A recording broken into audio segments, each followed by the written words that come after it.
Wow, so I thought it was day 46 or 47, but it's actually day 48. Today's day 48 that I've been out here in the Grand Canyon North Rim. And so I secured a job so that I can stay here long enough to see the snowfall. Hopefully they'll have work for me long enough to keep me around until that happens. There is some snow forecast for next week. But then again, you know, the season's come winding down. So, like I said, hopefully they'll have enough work for me to stick around. In the meantime, I've been enjoying the real fall weather.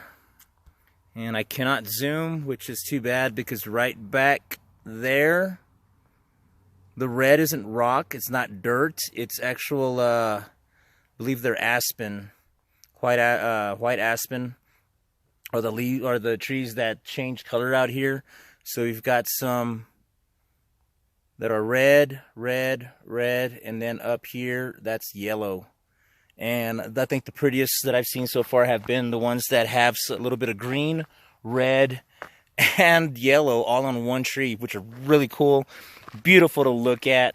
So for example, there's one with just red, and then there's one with just yellow behind the pine, ponderosa pine. It's really beautiful out here. So I'm really enjoying this. And then I decided, so what I'm doing right now is I'm not working. So I do a shuttle service for tips. Just drive people to the back and forth from the trailhead. And it's been pretty good. Plus it allows me to be out here. And I'm able to share Marc's story. You know, I already did that twice today, and I've been here for less than an hour, which is awesome. You know, then I get to see this, you know, and I reminded myself why I'm out here and why Marc,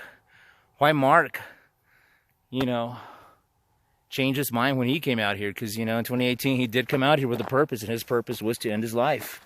But he didn't. And that's a very powerful statement.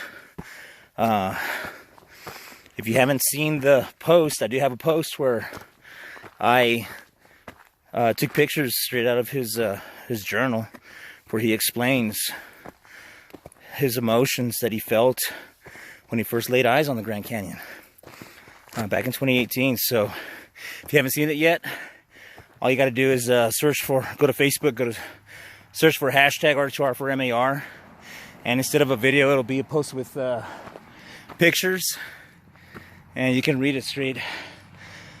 You know, straight off of, well, not straight off of his journal, but you can read it, which he wrote in his own handwriting. That's trying to get at. Look at that beautiful view.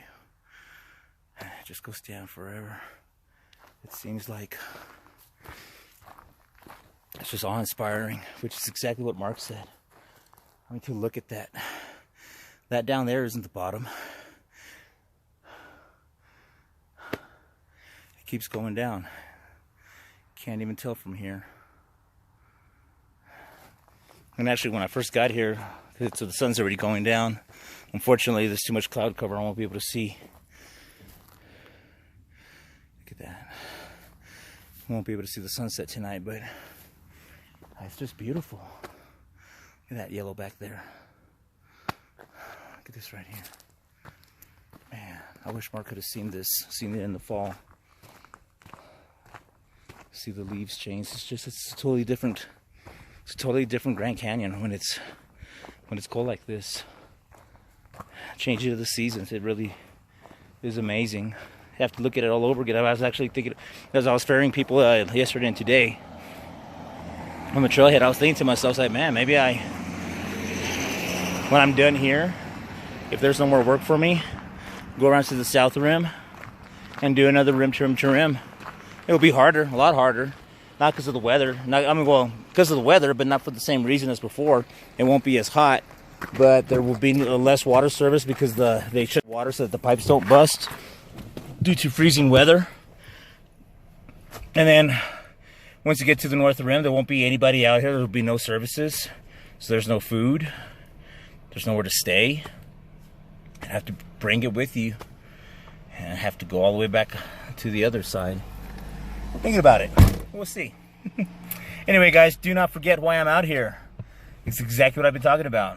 I mean, I'm here to celebrate Marc's life while also taking the opportunity to discuss his death, which was by his own hand, and the power of the Grand Canyon, the effect it had on him back in 2018, and the power and the effect that it has on a lot of people who I've met in the past 48 days that I've been out here. So thank you all so much for y'all's donations. They do help me so much. They've helped me to be able to stay out here this long and, you know, spread the suicide awareness and prevention, as I have been, sharing Marc's story. My younger brother of 10 years, almost 11 years, who took his life last year on June 17th. And I want his death to mean something positive, you know, be a positive change for people who are in his situation but just haven't taken that final step that he unfortunately took. So please share my videos, please share my posts. I do appreciate it. I'm sure whoever Marc's at looking down on us, he appreciates it as well. Hey brother, we haven't forgotten you. Your memory lives on. And please use hashtag R2R for MAR. Stands for Rim to Rim for Marc Anthony Ramirez. That was my brother's name. We love you, Marc.